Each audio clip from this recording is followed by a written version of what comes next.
चलिए देखिए कौन सी किरण हो जाएगा, आपतित किरण, यानी आने वाली किरण को आपतित किरण या परावर्तित किरण किरण या अभिलंब। अब चलिए एक एक करके हम लोग डिफाइन कर देंगे इसको।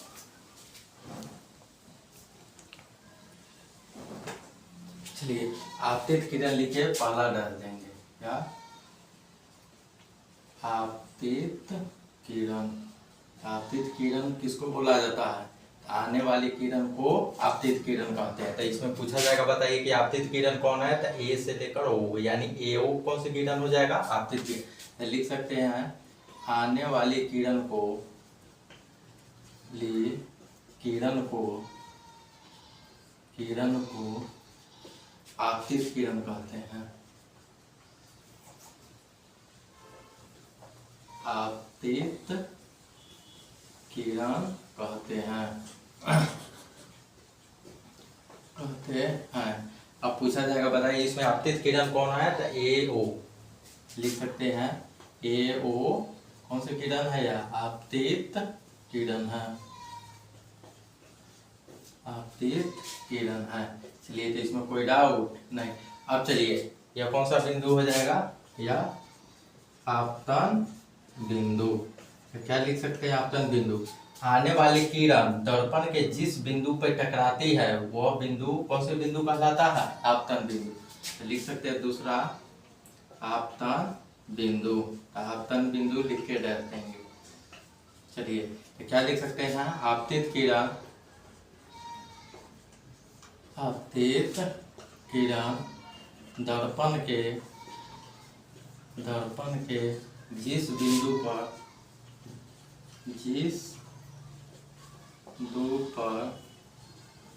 टकराती है वह बिंदु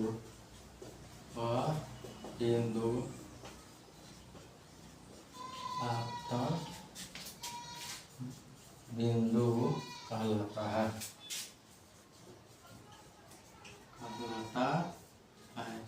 चलिए तो आपतन बिंदु क्या आ गया, इसमें पूछा जाएगा बताइए आपतन बिंदु कौन है। तो दर्पण यही है, दर्पण के कहाँ पे टकराया है, किस बिंदु पे टकराया है, ओ बिंदु पे। तो वो बिंदु कौन सी हो जाएगा, आपतन बिंदु।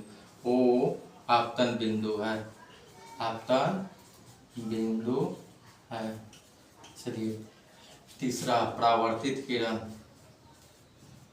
परावर्तित किरण।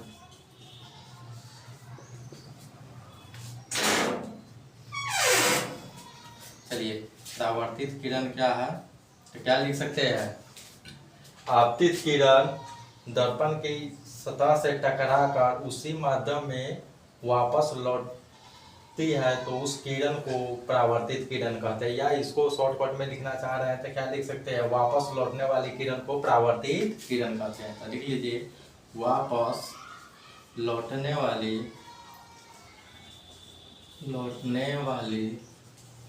किरण को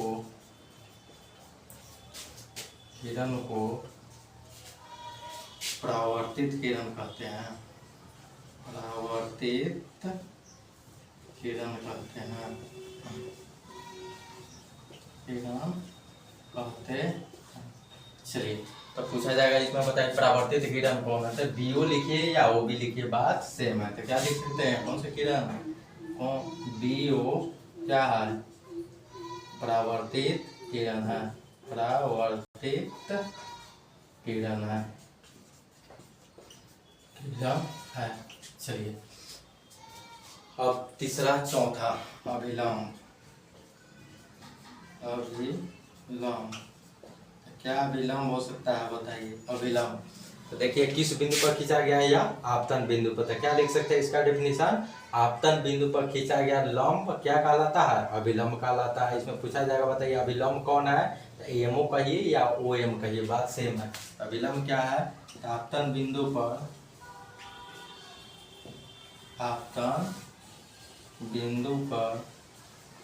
खींचा गया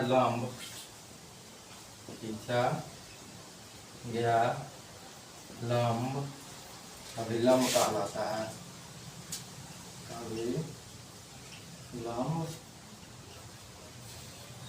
कहलाता है। अब पूछा जाएगा बताइए इसमें कौन अभिलंब है, तो एमओ कहिए तब या ओ एम कहिए तब, क्या लिख सकते हैं, एमओ अभिलंब है, अभिलंब है। तो इसमें कोई डाउट, क्या वो टॉपिक हो गया है कि इसमें चार हो। आपतित किरण तो लिख सकते हैं, आने वाली किरण को आपतित किरण कहते हैं। इसमें आपतित किरण कौन है, ये वो आपतित किरण है। आपतन बिंदु, आपतित किरण दर्पण के जिस सतह या जिस बिंदु पे टकराती है वह बिंदु आपतन बिंदु कहलाता है। परावर्तित किरण तो लौटने वाली किरण को परावर्तित किरण कहते हैं। अभिलंब क्या है, तो आपतन बिंदु पर खींचा गया लंब अभिलंब कहलाता है। चलिए, तो इसमें कोई डाउट, चलिए हट जाते हैं, स्क्रीनशॉट ले लीजिए।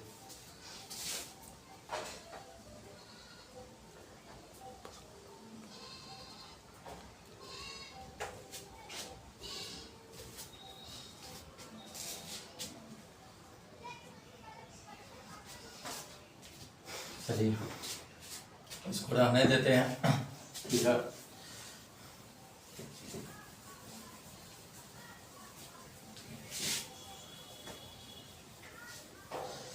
चलिए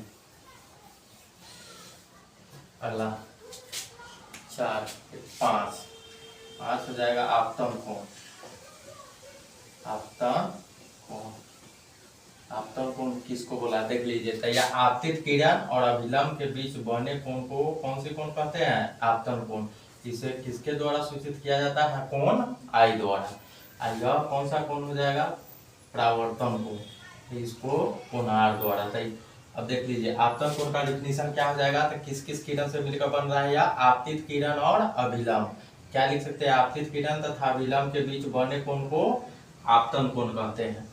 चलिए परावर्तन को इसको बुलाया जाता है परावर्तन कोण। तो परावर्तन कोण किसके किसके बीच बन रहा है, तो परावर्तित किरण तथा अभिलंब के बीच बने कोण को परावर्तन कोण कहते हैं। इसे किसके द्वारा सूचित किया जाता है, कोण आर द्वारा, इसको कोण आई द्वारा। तो चलिए आपतन कोण क्या क्या लिख सकते हैं, आपतित किरण तथा अभिलंब के बीच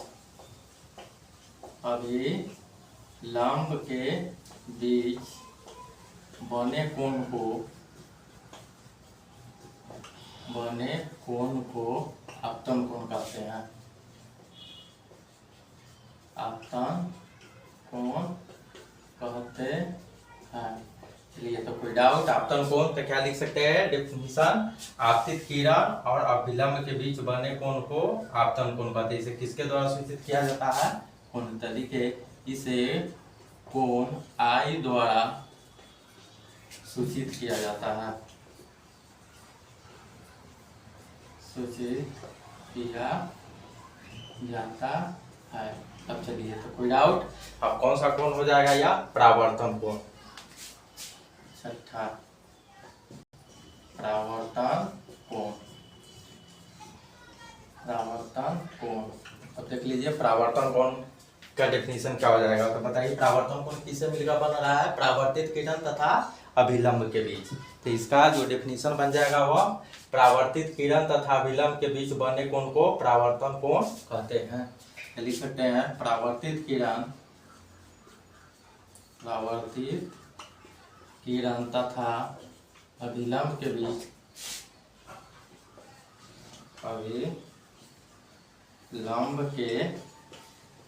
बीच बने कोण को परावर्तन कोण कहते हैं, परावर्तन कोण कहते हैं। चलिए इसे कोण आर द्वारा सूचित किया जाता है।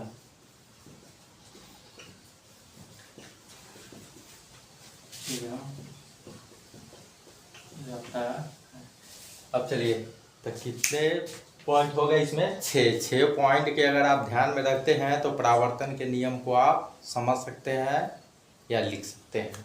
चलिए तो एक एक करके 6 को फिर से हम लोग देख लेते हैं। आपतित किरण का डेफिनेशन क्या लिख सकते हैं, आने वाली किरण को आपतित किरण कहते हैं। इसमें ए ओ आपतित किरण हो गया।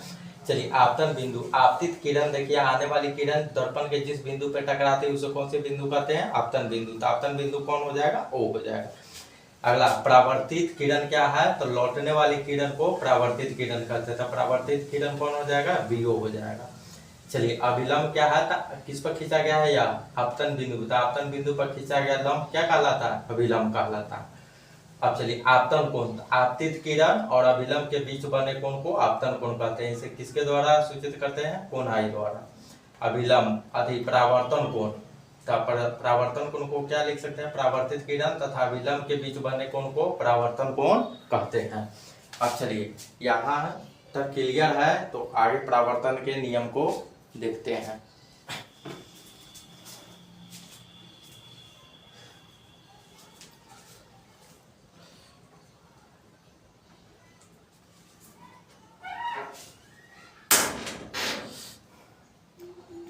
चलिए आगे देखते हैं।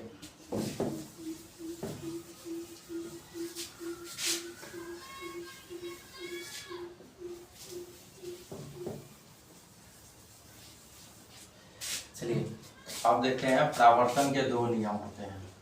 परावर्तन के दो नियम होते हैं। दो नियम होते हैं। चलिए तो पहला नियम क्या होता है देख लीजिए। कितने नियम होते हैं परावर्तन के? दो नियम। तो ऑब्जेक्टिव में पूछा जाता है कि परावर्तन के कितने नियम होते हैं, तो कितने नियम होते हैं? दो नियम।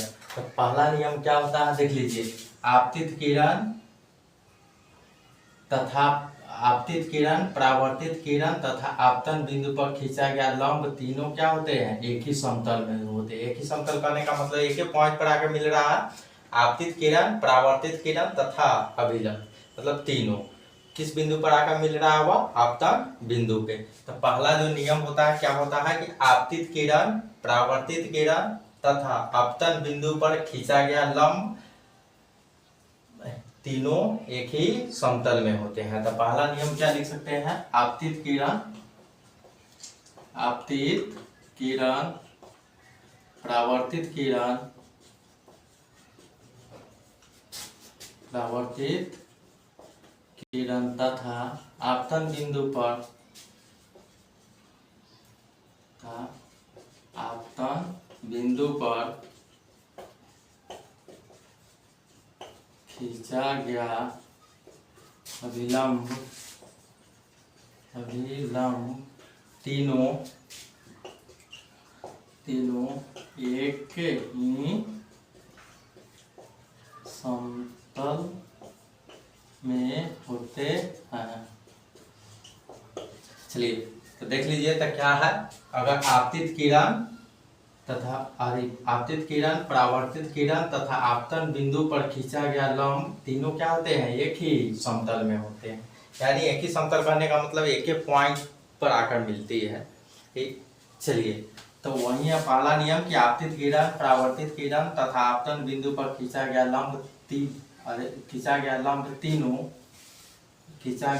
अभिलंब तीनों एक ही समतल में होते हैं। दूसरा नियम देख लीजिए क्या कहते हैं। आपतन कोण पढ़े हैं तो आपतन कोण को किसके द्वारा सूचित किया जाता है? कोण आई। परावर्तन कोण को कोण आर द्वारा। तो दूसरा नियम क्या कहता है कि आपतन कोण परावर्तन कोण के बराबर होते हैं। बराबर करने का मतलब होता है कि अगर यह 40 डिग्री है तो यह भी 40 डिग्री, अगर यह 20 डिग्री है तो यह 20 डिग्री। अगर कह दे कि कोण आई का मान 50 डिग्री है तो कोण आर का मान बताइए तो कितना डिग्री? तो कितना डिग्री होगा इसका? 50 डिग्री। अगर कह दे कोण आर का मान 10 डिग्री है तो कोण आई का मान कितना डिग्री हो जाएगा? 10 डिग्री।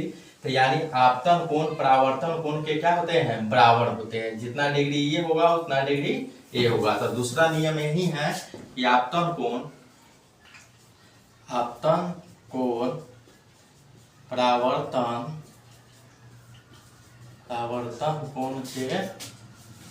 कोण के बराबर होते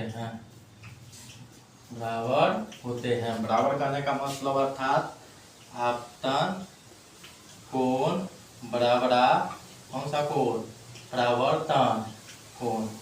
अब बताइए पर आपतन कोण को किसके द्वारा सूचित किया जाता है? कोण आई द्वारा। तो कोण आर अर्थात यह याद रखिएगा अब कि कोण आई जो होता है कोण आर के बराबर होता है। अगर यह हम कह दे 100 अरे 60 डिग्री है तो यह कितना डिग्री होगा, 60 डिग्री हो गया। अगर यह 50 है तो ये भी 50, अगर ये 40 है तो ये भी 40, यह 30 है तो ये भी 30। तो दूसरा नियम यही कहता है कि आपतन कोण जो होता है परावर्तन कोण के क्या होते हैं, बराबर होते हैं, सेम होते हैं। तो पूछा जाता है कि परावर्तन के कितने नियम होते हैं ऑब्जेक्टिव में, तो कितने नियम होते हैं, 2 नियम। पहला देखिए, थोड़ा ध्यान लगाइए और सोचिए क्या था कि आपतित किरण, परावर्तित किरण तथा आपतन बिंदु पर खींचा गया अभिलंब तीनों क्या होते हैं, एक ही समतल में होते हैं, पहला नियम। दूसरा, आपतन कोण परावर्तन कोण के बराबर होते हैं, अर्थात कोण आई बराबर आ कोण आ। 2 नियम है, दोनों नियम समझ गए। अगर एग्जाम में यहाँ से न जाने परावर्तन के नियम कितनी बार पूछा जा चुका है, ऑब्जेक्टिव में तो हर चैप्टर में आपको देखने, इस चैप्टर में जरूर रहेगा कि परावर्तन के कितने नियम होते हैं, तो 2 नियम होते हैं। तो कोई दिक्कत, हट जाते हैं, स्क्रीनशॉट ले लीजिए। आज के लिए इतना ही, थैंक यू। मिलते हैं नेक्स्ट लेक्चर में। यह लेक्चर नंबर 2 था, अगली बार लेक्चर नंबर 3 आएगी।